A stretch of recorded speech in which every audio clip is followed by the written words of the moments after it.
Hello, and welcome to the American Dream Home Buyers Club. This video is titled The Purchase Process and Knowing Your Options. This video is prepared so that you understand exactly where you are and you can help yourself purchase your home faster and easier. So to get started, you should get an idea of approximately how much you would qualify for. And the way we do that is we use a mortgage calculator. I have a link in the bottom of this page. You go there, put in an approximate payment that you think you can make, and it'll give you an approximate value. For example, $150,000 house would have a payment between $900 to $1,100. $250,000 house would have a payment between $1,400 to $1,700. $350,000 is $1,700 to $2,000, and $425,000 house would have a payment between $2,000 to $2,300. So what factors does the bank use to determine your maximum payment?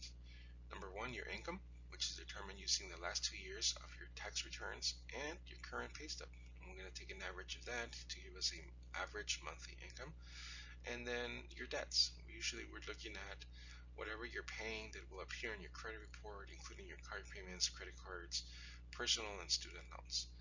If there's anything that you make structured payments like child support and it doesn't appear in your credit report, we still gotta look at that as if it was one of your debts. What we don't look at is utilities, food, gasoline, stuff like that. That's just your living expenses. We don't look at those as a structured debt. And number three, we're gonna be using those two numbers to come up with a debt ratio between, well, whatever it is. We basically divide your debt by your income. It gives us a percentage. As long as it's between 29 to 45%, you will qualify for the programs. For example, an income of 4,500 times 45% gives you a maximum payment of 2,025. That would include your house payment, which is known as a PITI, and also your debts. So if you have your debts and you have your PITI and you're only spending 2,025 out of your $4,500 a month average income, then you're fine. You qualify for the program just fine. So let's look at just your house payment. What is included in your house payment? Your new house payment would include a payment for your principal, your interest, your taxes, and your insurance. Principal is the payment that goes towards the actual amount that you borrowed. Plus, we're going to add the interest that you're paying for that over the next 15 to 30 years. The taxes that you pay to the county for the property taxes, and the insurance for the fire as well as flood insurance. Also included in the insurance, I guess we can put in the mortgage insurance, which is a requirement by different programs so that they can help the bank mitigate their risk. So now that we figured out how to figure the PITI, what would your actual payment for your new loan be? So the first thing we do, we figure out your income, we multiply it times the 45% or 29 depending on the program, and then so in this example we had 4,500 times 45%, 2,025. So we're going to take that 2,025 and we're going to subtract your monthly expenses, which again, that would be the ones that appear in your credit report, right? Car loans, personal loans, student loans, credit cards, that type of stuff. So let's say you pay $350 on your car, $100 on your minimum payments on all your credit cards, and then you have no student loans and no personal loans. So if you have 2,025 as your maximum payments to be qualified for the program, then you would take away $450 of your debts, which would leave you a PITI amount of $1,575. So that would be your maximum house payment, your PITI. So with that payment, you would be looking at a house between $250 and $275. So if your income changes and your debts change, just kind of follow this formula here and put in that number in the mortgage calculator. That would give you the idea of what you would qualify for. So now that you have an idea of how much your payment's going to be and how much the house can be that you can purchase, how do you get started to get prepared for your home loan? Number one, you gotta maintain your job for 2 years, at least in the same type of work. If it's not on the same company, you can have several companies, different jobs, it's fine. But as long as it's in the same type of work, we can use that income. You must have good credit. 700 plus FICO points are considered good credit, but we do have programs that start at 580. They just do require higher interest rates and higher down payments. Number three, start saving money. You need money for your down payment between 3 to 5%, usually for first-time homebuyers, and for closing costs between 2 to 4% for the closing cost. So start saving money, put this aside in a different account so you can keep that easily tracked. Number four, report your taxes on time because we will be looking at your tax returns. So make sure that are on time. You have those documents set aside for when we require them, when we ask for them. If you are self-employed or own your own business, try not to report too many deductions as that lowers your active income for the qualification. Number five, join the American Dream Home Buyers Club. You can learn some of the secrets how to be successful and how to buy your house easily and faster. And remember, you get 1% rebate towards the purchase price. This goes towards your cash to close requirement. So this is very exciting. You also get about a 500 credit for a home warranty. We pay your credit reports and we pay for your class, the first time home buyers class that you get to take. So the website is American Dream Home Buyers Club. Anybody that is with you that's looking at this video, refer them to the website to get started. Okay, so what loan programs are available? First thing we got to go over is the terms. There's 15-year loans and 30-year loans. The 15-year loan will have a smaller interest rate because you're going to be paying for the whole loan amount in a shorter period of time, and it's less risk for the bank because it's less years. So they give you a break on the interest rate, and your payment actually goes up somewhat because you have less time to pay.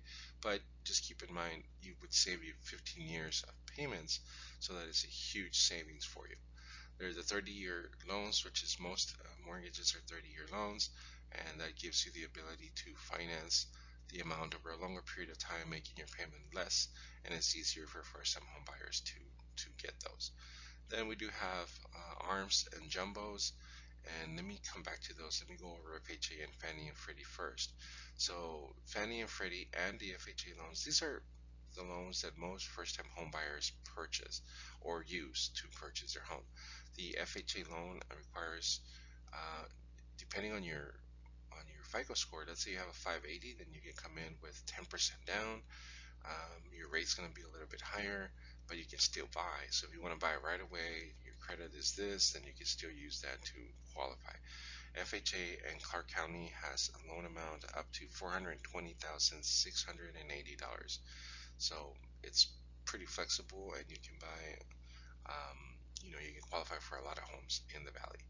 Fannie and Freddie Mac offer conventional loans, and they started a program that is similar to FHA, which only requires 3%. You do need a higher score. I think you needed 640, they just lowered it to 620. So if you have a FICO score of 620, you could qualify with 3% down, and you can purchase up to an amount of $647,200. Okay, so those are normally the ones that you use to buy a first-time home. Now, if you're buying over that amount, then you would need a jumbo loan. Those would be anything over $647,200. There are programs out there, different lenders that offer 3% down. Normally it's 5 or 10% down, but if you're buying more than that, let's talk and let's see what your options are. The 5-to-1 ARMs is an adjustable rate mortgage that you would use to purchase a home with a rate that fluctuates. It would adjust like every year for the first 5 years, or it would adjust after 5 years every year. But these are for loans that you don't necessarily qualify for this house right now, but you're going to expect an income increase in the next 5 years, and then this would be a good choice for you. Okay. Also, it's treated like a conventional, so you would need at least 5% down to purchase with this program with the ARMs.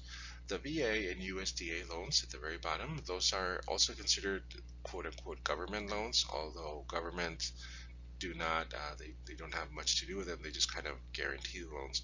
So the VA loan is for veterans. You do have to have a DD-214 and or have been married to somebody in the military, and that would qualify you for the loan. It's 0% down. You need, depending on the lender, some lenders don't have any credit requirements. Some lenders need 620, 640, 660. So it varies. So let's look at you specifically when we meet and see if that's a good option for you. USDA loans are for houses that are outside the metro area. So if it's a rural area in an area that has 20,000 or less people, then you would qualify for a USDA loan. Very similar to FHAs and VAs. So USDA don't require any down payment. They do have a mortgage insurance and similar DTI requirements. So at this point, you have an idea of what you would qualify for. You have an idea of how much the house would be. You have an idea of what the programs are. So how do you get started? Where do you apply?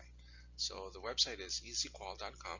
This is where you would fill out your secure online application. Normally takes 15 to 30 minutes. While you're doing your application, it will ask you for permission to put your credit reports. Please say yes. And it also gives you an opportunity at the end of your application to upload any documents that we asked of you. And here's a general list. Number 1, your pay stubs for the last 30 days. Number 2, 2 months bank statements, including all pages, front and back, even if they're blank. Number 3, 2 years of tax returns. That would be your 1040s, your W-2s, and if you're self-employed or you have a business, then make sure you include all your schedules.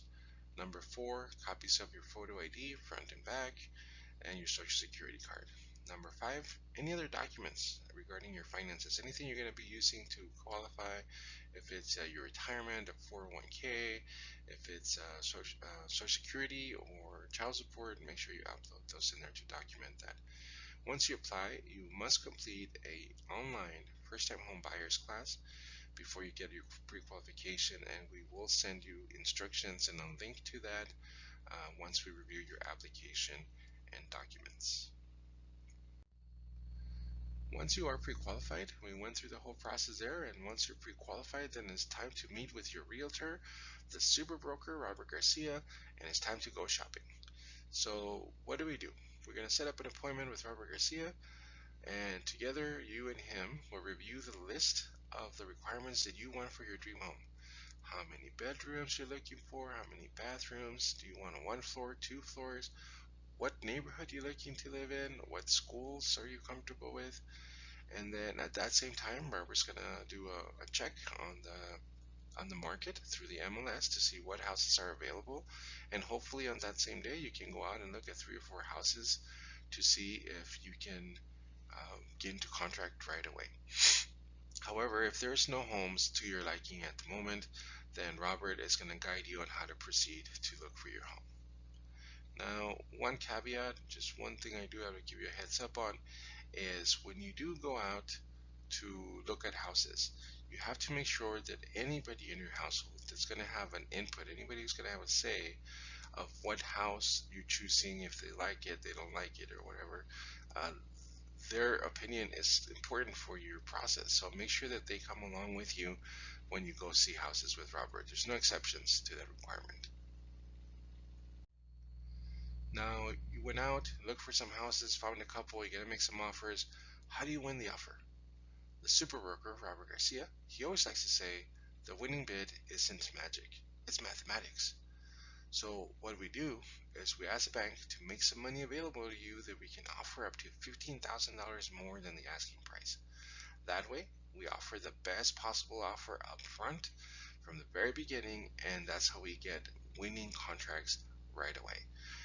What we also do is one of the secrets that most realtors don't do, and Robert Garcia having almost 30 years experience and is well known by most brokers and realtors around town, what he does is he'll pick up the phone and he'll talk to the seller's agent, and he'll tell them how well qualified you are, and you have savings, and you have good work history and rental history, and you have a great family, and you deserve this home.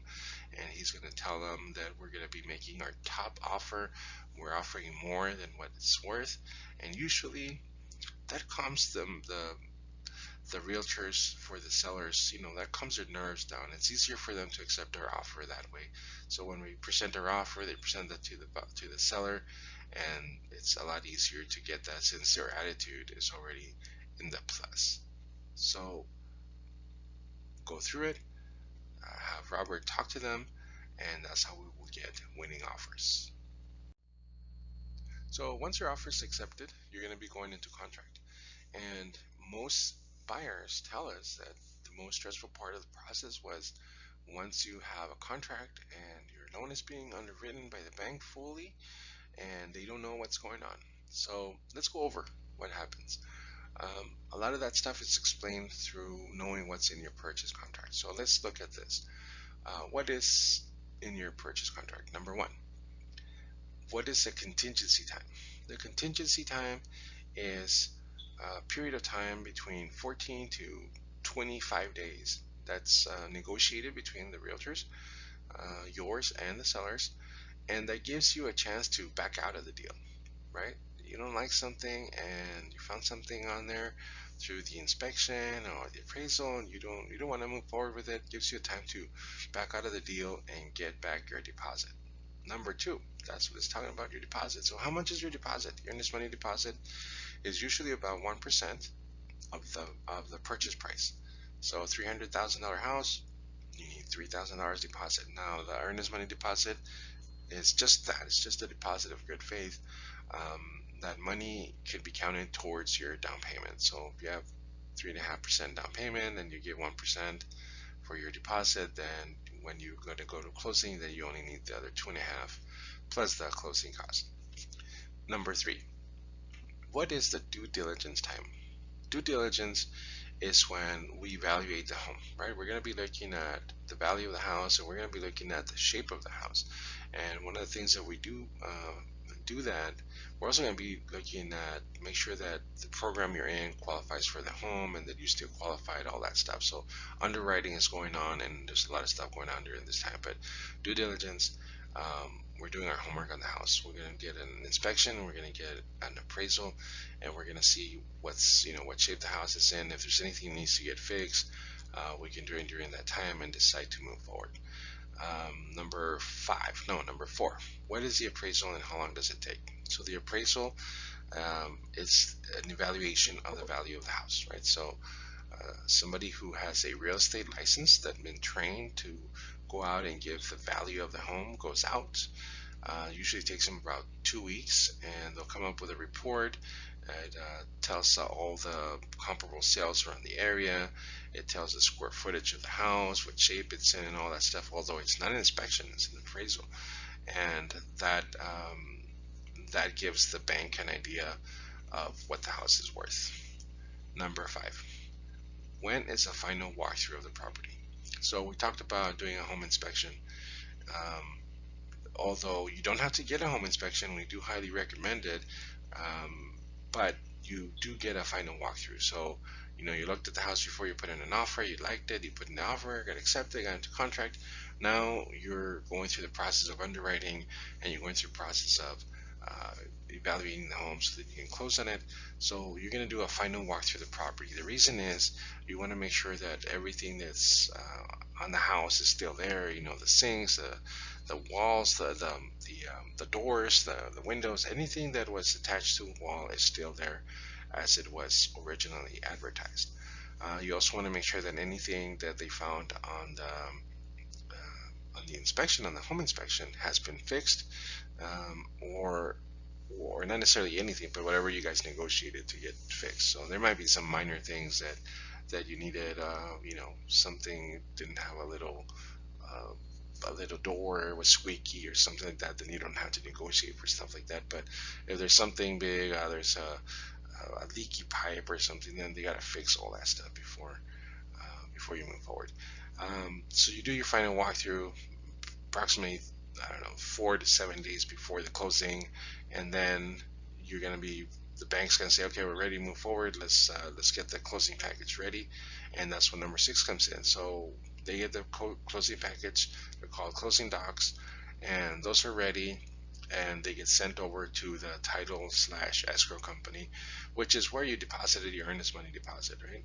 They're a independent third party, and they kind of handle all the moving parts of the deal, as it comes to money and as it comes to title and liens and all that stuff. So the bank will send the closing documents to title escrow. You're going to go to their offices, and that's where you're going to sign for all of that stuff. And usually, after around 24 to 48 hours, everything gets recorded at the county recorder's office. And once that's done, then you learn number 7, and the realtor will meet with you and give you your keys, and you are now a proud homeowner. And that's it. I mean, that's general steps of going through it. Um, Take a look at the video a couple of times so that you get used to some of the moving parts and some of the things that maybe you didn't understand correctly, and write some questions down so when you meet with Robert or myself or any of our other team members, so that you can ask us the right questions and move forward. We thank you for taking the time to look at this video. It's important that you do look at it. We do have other information. You will be taking a first-time homebuyers class, so there's a lot of stuff that you're going to be going through so that you know exactly where you are. Thank you so much, and have a great day.